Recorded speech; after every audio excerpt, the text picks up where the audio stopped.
Sifu Milligan. What I'm about to demonstrate is what I call 4 carry drills. Basically, when I start a Tai Chi class, I want to get the people, my students, into a right frame of mind. I also want to review principles. I want to get them starting the class, moving from the entire body. So we do a series of 4 drills that leads us into our first drill, which is the first set of movements in the Sun form that I teach. I teach the Sun 73. I break it down into 3 levels, but it is in order, the Sun 73. And the first drill that we would do is called tuck in sleeves.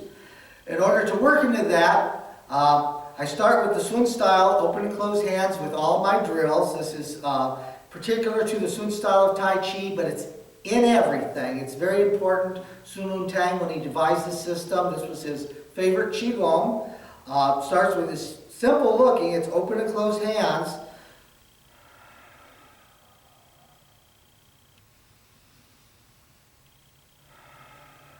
But even that gets you started in understanding framing the arms, the energy that you're creating through body movement, mass and motion. You want it directed through the structure of your body. You want it sitting inside your stance. One of the things that I talk about a lot is point the toe in the direction of the energy. If my toes are pointed out, which is the common thing that people do, my energy is going like this. I turn the toes in, heels out, rotate the hip down. Now, any energy I'm drawing up, I'm sinking down.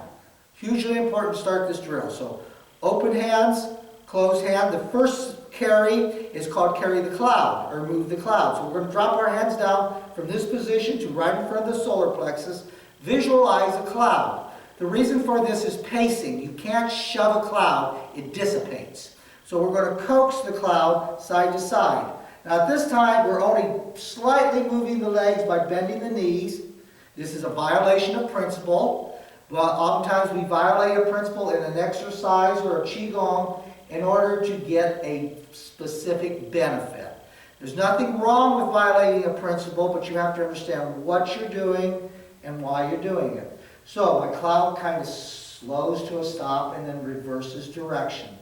This slows the student down. You're teaching not forced breathing at this point, but deep breathing, so that you're exhaling to this point, you're breathing in. So the student is slowing down. He's connecting the movement with his center to the arms. Arms are not moving. The body is moving to create the energy, to create the force. Generally, when I start this, I do 8 in in both directions, or 4 in one, 4 in the other. And then once we've completed the 8, we come back to center. We visualize the cloud becoming a ball. So we're going to form the ball. We're going to hold it about the same spot, but we're going to start rotating the ball. Same basic body motion. It changes slightly because we drop the one hand. This movement right here, carry the ball, is a fundamental movement in Tai Chi and other styles of martial arts. You'll see a lot of variations of this in Kata, Hyung. But you're starting to learn 3 lines of power. As I'm coming down, I'm cutting pinky, index finger, thumb, thumb, index finger, finger, pinky. So that now I'm not only just moving from center, but I'm moving through the 3 lines of power, which are essential to good Tai Chi movement. After I've completed 8 of those, I will visualize dropping the ball into a large jug.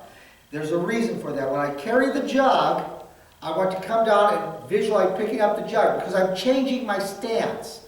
I'm taking this jug and I'm not holding it in front of me because it's too heavy. I'm setting it on my stance. Now I can hold it like this using 3 lines of power, cutting in with the pinky. I can round it and pull it in. A lot of it will depend on what style of Tai Chi you're doing as to how you want to do that. You start now turning the toe in direction of power. So basically at this point I'm in a heel stance. I want to bring it around and draw it in on me. Set the toe down. Now I'm in a bow and arrow stance. Keep the shoulders upright over the hip and drop from the waist. At this point now, the student is learning to turn the toe in the direction of energy. I'm moving through my center. I'm actually engaging the Tanshin or Hara, using the Japanese terminology. I'm learning now to create more force with my body movement, turning from one stance to the other, than I am with my upper body. I'm doing very little with my arms, but I'm creating a lot of energy, mass, and motion. I'm also learning to make it a circular, I'm swinging it around. I'm going to exaggerate this, so I'm getting this nice, big, round, flowing motion. Okay? And again, we keep the breathing. Now, I'm going to take the jug to center. That was a yang style drill. I'm going to set the jug down on the table because this drops me. And as I come back up, I'm lifting up over my stance and I'm sinking in to the Sun style. Again, I'll start with open and close hands, and I'll do our first drill, which is tuck in sleeves. Starts like the yang style. I bring the hand around for a ward or a roll back, and then I'm going to come up forward with a push or press. So, ward, press. We call this tuck in sleeves. The name of it comes from the idea of these rollback sleeves, where I'm actually taking the sleeves and rolling it back. I'm coming in here and doing a push from that position. The difference between a push and a press basically is a press is down, a push is up. Now I'm using all the ideas of creating the energy by body movement from the stance up, toes pointing towards the direction of forth. I'm doing the breathing. I'm using 3 lines of power. Thumb, index finger, pinky. I'm pointing at the wrist for structure. I'm coming in here. I'm rotating the hip, creating a lot of force with the follow step. And I'm striking 3 lines of power. Pinky, index finger, thumb. And dropping on the point of impact. So I've got principle of muscle movement, bone structure, and flow. I've got the principles of 3 lines of power, and the third thing I have is the principles of manipulating energy in front of me, sending it in and receiving it as it comes out, and then taking the energy and manipulating it through the body. Those are your 3 directions of force. In front, in and out, through the body. So, muscle, bone, and flow. 3 lines of power, in front, in and out, and through the body. And once you've mastered those principles, you have a firm foundation to start your Tai Chi practice with. Thank you.